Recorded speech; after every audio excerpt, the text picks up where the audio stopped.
I'm Andrew Bissell. I head up Cundall Light 4, the lighting design team for Cundall. And we work in almost all sectors of the built environment, but workplace and residential being two key sectors we work in. And they're very relevant to this talk today in terms of placing a value on a view. And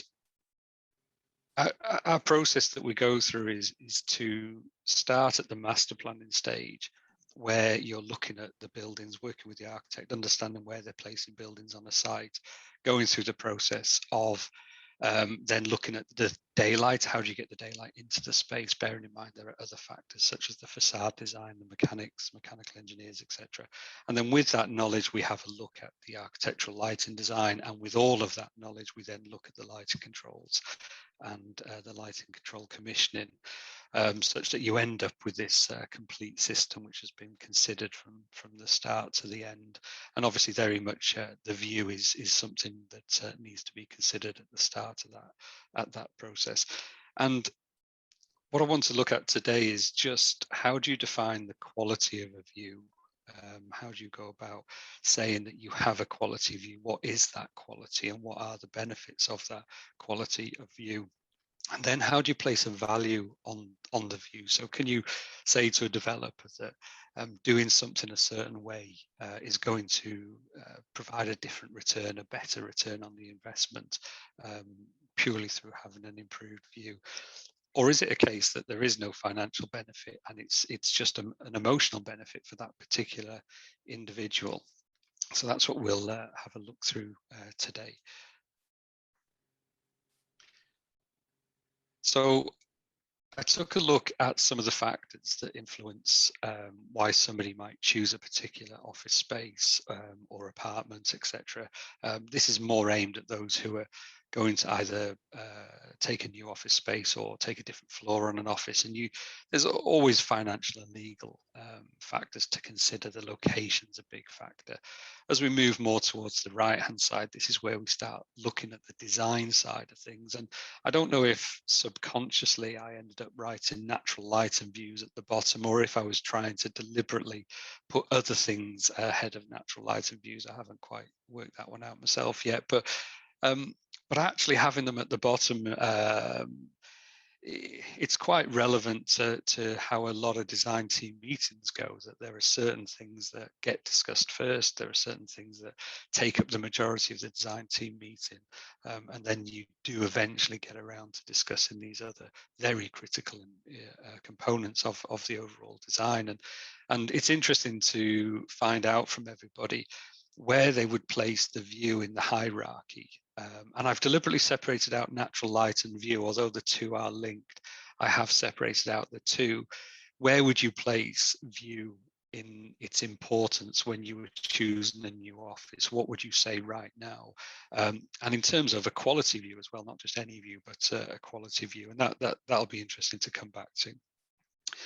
But I started to think then, well, is there any research? Is there any evidence to show that a view and a higher quality view, what defines a higher quality view, is good for us? And there's plenty. There's a lot of research out there that shows this, and I've picked up on a few, and I'll put up a few more on the right hand side in a second. But one that interested me was this recent research by Bissell et al. And what was interesting here is it wasn't a research piece that was looking at whether a natural view was better than an urban view. That's been done many, many times before. This was actually looking at what is it about an urban environment that people would find attractive and pleasant and appealing, and what don't they find attractive and pleasant and appealing. And they recognize themselves that if you have certain elements within a view, you are going to improve people's health and well-being, their performance, etc., and all of those things listed on the left-hand side. And that's simply repeating what many of the research papers have shown. So the research shows that there is a benefit to the individuals, and therefore a benefit to companies if they actually have these factors and they have this view. But what they actually found quite specifically with this paper was the fact that if you have people in your scene, if you have the full spectrum of colours in your scene, you have well-maintained buildings, that was very appealing. That was preferred when people were shown different types of images of different types of scenes. That's what they preferred. It was interesting, the full spectrum of colours, because it's quite easy to get greys or red bricks or tarmac. It's quite easy to get certain colours into a city centre urban scene, but harder to get the greens and the foliage, etc. So quite interesting, people liked a range of colours. And they still mentioned flowers and natural elements, even though the images they were being shown had those elements deliberately taken away, so nobody could accidentally confuse an urban scene with a natural scene. There was the odd branch, the odd flower in a plant pot, and suddenly people were still picking up on those elements. So I think that's quite interesting. But there was no mention, or when they didn't like a view, they were talking about cars and traffic and graffiti tags. They were happy with graffiti art, but they weren't happy with graffiti tags. So I'd urge you to read the whole document. I've picked out a very, very small part of that document. But just looking at 2 or 3 other pieces of research, they've looked at whether how people make use of outdoor natural spaces when they are predominantly indoor office workers. And that was a study in Canary Wharf. So you had people who were maybe on the 20th floor. So it was quite an effort to go down to get to that natural element downstairs. So what made them do it, and what was a barrier to them doing that? And then there's many others there where they've been looking at the effects on attention from nature. So the research, the hard research exists that there is a value in having a view. There's a health and well-being value. And then we've got more anecdotal evidence. This is just one of the questions from the survey we sent out to our staff not long after lockdown had started, 4 or 5 weeks after lockdown had started. And we asked them a whole series of questions. This is one of them: how far you sat from a window with daylight. Now, it's not surprising, the answer, because not many people are going to have a deep plan home compared to their deep plan office. So the fact that we found 75% of people were within 3 meters of a window wasn't surprising. Now, what has happened in the when we asked these questions again in February, more nearer the winter time, what we actually found was an additional 12% of people had moved into that 0 to 3 meter category. So an extra 12% of people had actually moved themselves to a window. So as lockdown went on longer, people got more organized. Actually, they drifted towards the window where they could. But we were starting from quite a high point of 75%, but an extra 12% was great. One of the other questions we asked was, what is your dominant view? And we defined dominant view as being what takes up 50% or more of the view from where you sit when you look out of your window. And what we had there was 30% of people were looking at buildings. And that tended to be your more recently graduated members of staff, people who lived in apartments in city centres.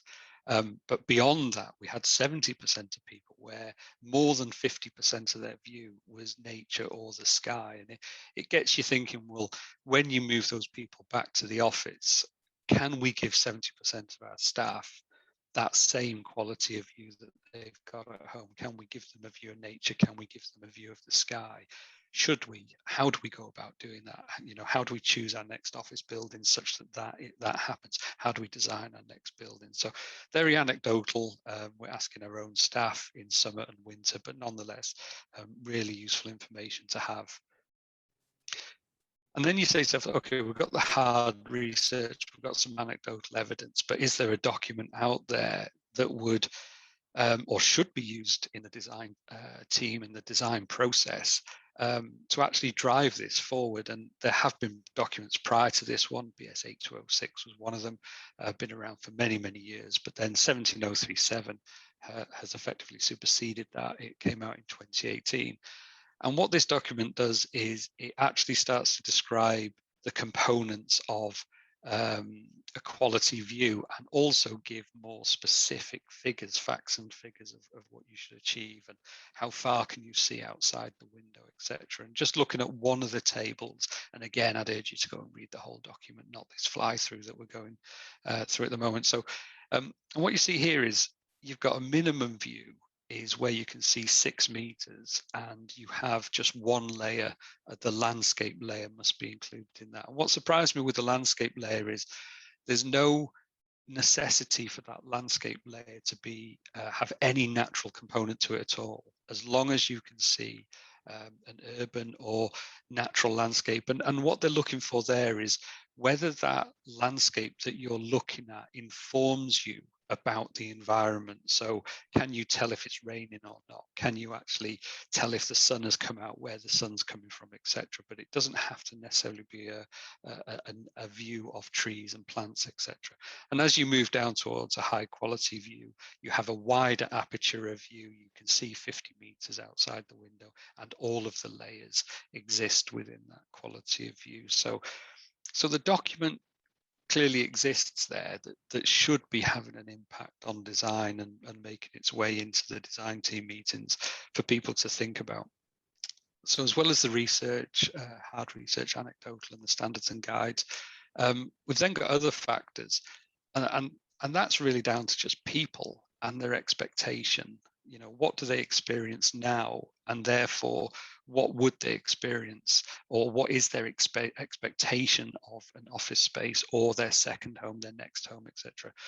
So you take the person on the left-hand side, they've got to go out onto the balcony. That's a residential building in Manchester. They've got to go onto their balcony to have a look at what the weather's doing, what the sky is. And, you know, the person here on this level is quite lucky. If you were 2 floors down, then you're in a much worse position again. So you could probably put that person in any office environment and their view will have improved, and therefore their view has increased, and they're happier. You take the person on the right hand side, if you've got a view of nature, it doesn't necessarily have to be such a long view of nature and hills, but if you've got a view of nature, and a lot of the people who responded to our survey, because they were sat in their kitchen looking out at their back garden, they had that view of trees, birds, etc. It becomes quite hard to give that to people in a city centre, or is it possible, but we're just not doing it? And therefore, how do we find that value? How do we place a value on that and say it is worth X number of pounds per year? So with all of that in mind, with all of the research there, anecdotal evidence, the standard, etc., where would we now place the value of the view? Where would we now position that in the whole scheme of things? Would we perhaps want to start our meeting by talking about the view, or would it be the 3rd or 4th item, or do we still leave it there as something towards the end? Well, okay, the view is what the view is, and let's just make the best of it, kind of thing. So I think that's important to consider when we think about, okay, how did we feel at the start of this, and how do we feel now with that little bit of evidence of what's going on? And really, it's a very, very complex process. So it's the end user who is ultimately impacted by the view. It's the person sat at their desk who's impacted by the view. But that view and the opportunity for you to have a view starts sometimes many, many years earlier with the city master planning. So when they decide a plot of land is going to be released, when they decide, is that next to a railway station, next to a river, should this be the business district or should this be the entertainment district? All of those things, those decisions at city level will ultimately have an impact on the end user. So how do we get that information back to the city master planners now, such that in 2 years' time, 3 years' time, we're actually looking at developments that give people that view? Bearing in mind we're going taller with our buildings, you know, trees are quite tall, but beyond the 2nd or 3rd floor, you're not really going to see the trees unless you start building in, as we're seeing in some developments, you have winter gardens on the 3rd floor or the 4th floor. But then do we have to be very careful to make sure that everybody in that floor plate can see that winter garden, or is it only really going to benefit the people within the first 8 or 10 meters of that winter garden? I would say, I feel, but I'd really like to hear what other people think. I feel some developers have really grasped this, and they understand that there is a value, because you are now seeing garden terraces on office spaces. So they will not build, for example, a quarter of that particular floor plate, such that you have 3/4 of a floor plate for office space and a quarter of it for a terrace. And then the floor above that is the same, and the floor above that is the same. So developers are giving up lettable space, office space, in order that the office occupants can have that, essentially a lettable roof terrace. So there's clearly a movement towards that. But what's it going to take such that we get to a point that everybody has that quality of view, and particularly more a natural view? And I'll stop there. Thank you very much.